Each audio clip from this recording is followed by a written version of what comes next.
मागे सगळ्यात T shirt मध्ये फोटो घेऊया. थोडं मागे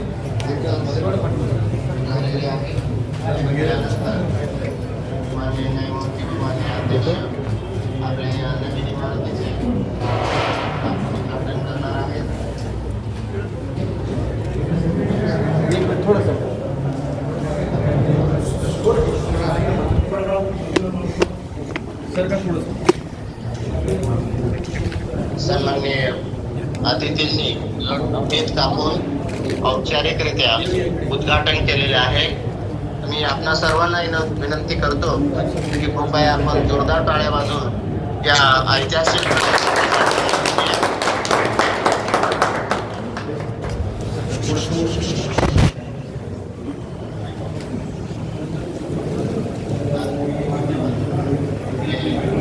असलेले आपले प्रमुख जिल्हा न्यायाधीश श्री वेद पाठक साहेब, त्याचप्रमाणे देगलूर अधिवक्ता संघाचे अध्यक्ष वीरेंद्र पाटील साहेब,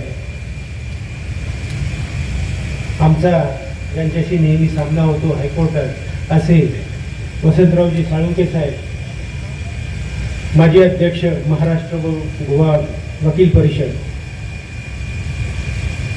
त्याचप्रमाणे मंचावर उपस्थित असलेले दिवाणी न्यायाधीश कनिष्ठ सर देगलूर आणि या नूतन इमारतीत असणारे प्रथम न्यायाधीश राघवेंद्र देव, त्याचप्रमाणे सर्व जिल्ह्यातील न्यायिक अधिकारी, तालुका वकील संघाचे अध्यक्ष आणि सभासद, या भागातले लोकप्रतिनिधी, आमदार श्री अंतुरकर साहेब, सार्वजनिक बांधकाम खात्याचे सर्व पदाधिकारी, न्यायालयीन कर्मचारी वृंद आणि तसेच उपस्थित बंधू भगिनींनो, एक उल्लेख राहून गेला महत्वाचा. ज्यांनी आपल्याला ही नूतन वास्तू वेळेत तयार करून दिली ते आपले कॉन्ट्रॅक्टर श्री देशमुख, त्यांचा उल्लेख केल्याशिवाय या उल्लेख केल्याशिवाय आपल्या समारंभाला परिपूर्णता येणार नाही. असो, इथे आल्यानंतर थोडीशी सत्काराची जी पद्धत आहे, मी मुखेडलाही एका न्यायालयाचं ओपनिंग केलं, पण इथली सत्काराची एक पद्धत आहे की असं तो सत्कार करताना मला असा एकदम साऊथ फिल्म इंडस्ट्रीमधला एखादा हिरो किंवा राजकीय नेता असल्यासारखं वाटलं. कदाचित दक्षिण भारत जवळ असल्यामुळे कदाचित तो इम्पॅक्ट असू शकतो.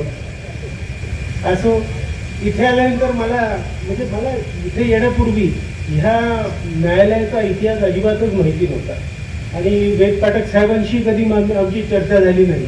परंतु इथे आल्यानंतर आपले ज्येष्ठ विधिज्ञ त्यांच्या भाषणातून मला कळलं की इथे 90 वर्षापासून न्यायदानाचं काम चाललंय आणि मुन्सिफ कोर्ट वगैरे त्या काळात ते इथे होतं. 90 वर्ष म्हणजे खूपच काळ झाला आणि वकील वर्गाच्या सहशक्तीची मला खरंच दाद द्यावीशी वाटते. कारण 90 वर्षापूर्वी जुनी इमारत झाली होती, म्हणजे 100 वर्षापूर्वीपासून चालू होतं. आणि खरंच कमाल आहे आणि कौतुक आहे की 90 वर्षानंतर आपल्याला ही नूतन वास्तू न्यायदानासाठी मिळालेली आहे. असो, परंतु 90 वर्ष जरी झाले तरी एक मला आज अभिमानाने म्हणता येईल किंवा संतोषाने म्हणता येईल की देर आहे दुरुस्त आहे. त्याच्यामुळे मी वकील वर्गाचं मी अभिनंदन करतो. चांगली वास्तू मिळाली त्यांना. त्याच्यात थोडासा खालीचा वाटा आमचाही आहे, वेद पाठक साहेबांनी बरंचसं लक्ष घालून ती तयार करून घेतली आणि काही कारणामुळे आपल्याला सांगायला हरकत नाही की हायकोर्टात प्रस्ताव पाठवल्यानंतर 10 दिवसाच्या आत आपल्याला तो वेट करावा लागतो. त्याच्यानंतर अप्रुव्हल्स मिळतात, रजिस्ट्री पुटअप करते. आणि मी या ठिकाणी मला अभिमानाने सांगावंसं वाटतं की अतिशय मला वाटतं वेद पाठक साहेबांनी मला एक 5-6 दिवसापूर्वी सांगितलं की सगळं रेडी आहे, आपल्याला फक्त उद्घाटन करायचं आहे. मी ताबडतोब ते वरती अप्रुव्हल फॉरवर्ड केलं आणि आपले म्हणजे आपण खरोखर आभार मानायला पाहिजे की आपले चीफ जस्टिस श्री चंद्रशेखर साहेब यांनी अजिबात विलंब न लावता त्याला आपल्याला अप्रुव्हल दिलं आणि त्या 10 दिवसाच्या कालावधीच्या आतमध्ये सुद्धा दिलं आणि त्यामुळेच आपण हा एक सुंदर आपण असा एक कार्यक्रम आपण घेऊ शकलो. त्याबद्दल त्यांचे चीफ जस्टिस श्री चंद्रशेखर साहेबांचे खूप खूप आभार. आत्ताच कोणीतरी म्हटलं की लोकशाही वगैरे, लोकशाही आपण आता इलेक्शनचे दिवस आहे, आपण रोजच लोकशाहीविषयी ऐकतो. कोणी म्हणतं लोकशाहीचा खून पाडला, कोणी म्हणतं लोकशाही दडपशाही झाली, हुकुमशाही झाली. लोकशाही तेव्हाच मजबूत होते जेव्हा एक सक्षम ज्युडिशियरी तिथे कार्य करते. आणि तुम्हाला सांगण्याला काही हरकत नाही की परमेश्वरानंतर मृत्यूदंड देण्याचा जे अधिकार दिलेले ते फक्त एका न्यायाधीशाला दिले. न्यायाधीश अर्थातच त्याचा योग्य भान राखून वापर करतात, ती गोष्ट आपल्याला सगळ्यांना माहितीच आहे. पण एवढी पॉवर असताना एक चांगलं न्यायदान करावं याच्यासाठी आपल्याला एक चांगलं वातावरण पण पाहिजे असतं.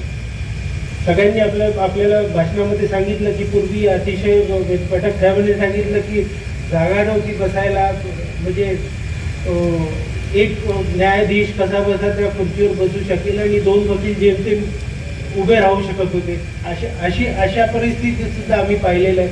अशा परिस्थितीत सुद्धा न्यायाधीश काम करतात. आणि आता तर आपल्याला एक सुसज्ज अशी एक इमारत मिळालेली आहे.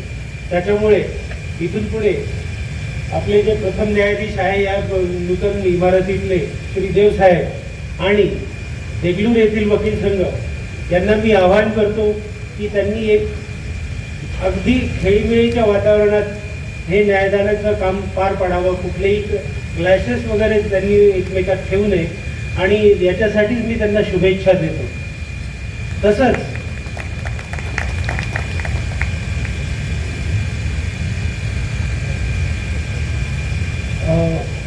बिल्डिंगच्या शुभेच्छा स्वच्छतेबाबत देखील मुद्दे उपस्थित केले. त्यांनी सांगितलं, साळुंखे साहेबांनी सांगितलंय, वेद पाठक साहेबांनी सांगितलंय. तर ही जबाबदारी मी आपल्यावर सोपवतोय की या इमारतीची स्वच्छता आणि पावित्र्य हे आपण सर्वांनीच राखलं पाहिजे. त्याचप्रमाणे कुठल्याही समारंभाला बोलवण्यानंतर काही आपल्या अपेक्षा असतातच. त्याप्रमाणे साळुंखे साहेबांनी, वेद पाठक साहेबांनी आणि वकील संघाने पण अपेक्षा व्यक्त केलेल्याच आहे आणि त्या रास्त आहेत. कारण आपण अगोदरच एवढा उशीर झालेला या इमारतीसाठी, तर त्याच्यामुळे इमारती अभावी काही सिनियर डिव्हिजन म्हणा किंवा डिस्ट्रिक्ट कोर्ट म्हणा ते आपल्याला इथे आणता आलं नाही. पण आता मात्र थोडीशी ती अडचण नसावी, कारण आपण सगळ्यांनी बिल्डिंग पाहिलेलीच आहे, इमारत पाहिलेलीच आहे. त्याच्यामुळे मी आपल्याला आश्वासन निश्चितच देऊ शकतो की या इथे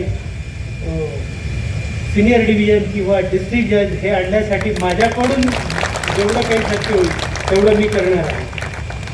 थोडासा लिंक कोर्टाचा एक मुद्दा लक्षात आला. लिंक कोर्ट म्हटलं की मला थोडंसं, मी इथे या भागात मराठवाड्यात मी पहिल्यांदाच आलो. त्याच्यामुळे मी आता परभणीचाही पालकमंत्री असल्यामुळे, पालक जज असल्यामुळे आणि नांदेडचाही पालक जज असल्यामुळे ते मला सातत्याने वकिलांकडून मागणी होते. वकील रिप्रेझेंटेशन घेऊन येतात आणि म्हणतात साहेब आम्हाला लिंक कोर्ट पाहिजे, लिंक कोर्ट पाहिजे, पेंडन्सी इतकी आहे. म्हटलं हे लिंक कोर्ट काय? कारण आम्ही नाशिक भागात आम्ही म्हणतो की डेप्युटेशनवरती कोर्ट पाहिजे. नाशिक भागामध्ये असा हा की डेप्युटेशन हा शब्द लिंक कोर्ट आहे. तर तुम्हाला सांगायला काही हरकत नाही की म्हणजे 4-5 दिवसापूर्वी सेलूचे पण वकील माझ्याकडे आले होते आणि त्यांचं इथे झालं असं होतं की एकच कोर्ट राहिलं होतं आणि एक कोर्टाची बदली झाली होती आणि त्याच्यामुळे त्यांचं म्हणणं होतं की आमच्याकडे फायलिंग खूप आहे, एक पण न्यायाधीशांनी काही जमणार नाही, त्याला लिंक कोर्ट पाहिजे आम्हाला. म्हटलं डेप्युटेशन कोर्ट म्हणा, मी प्रयत्न करतो. आणि सुदैवाने एक 2 दिवसात सेलूला आपलं म्हणजे न्यायाधीश बदलून गेले होते, त्यांची परत डेप्युटेशन 15 दिवसासाठी सेलू आणि 15 दिवसासाठी त्यांची जी रेग्युलर पोस्टिंग होती तिथे अपॉइंटमेंट आली हायकोर्टाकडून. तर इथे सुद्धा की फाईल जशी असेल, फाईल जर जास्त असेल तर निश्चितचपणे आपण मला सांगावं, मी सर्वतोपरी प्रयत्न करायला तयार आहे. असो, या बिल्डिंगचं पावित्र्य आणि स्वच्छता ही आपण प्रत्येकानेच राखली पाहिजे असं मी आपल्याला आवाहन करतो आणि माझे 2 शब्द संपवतो. धन्यवाद.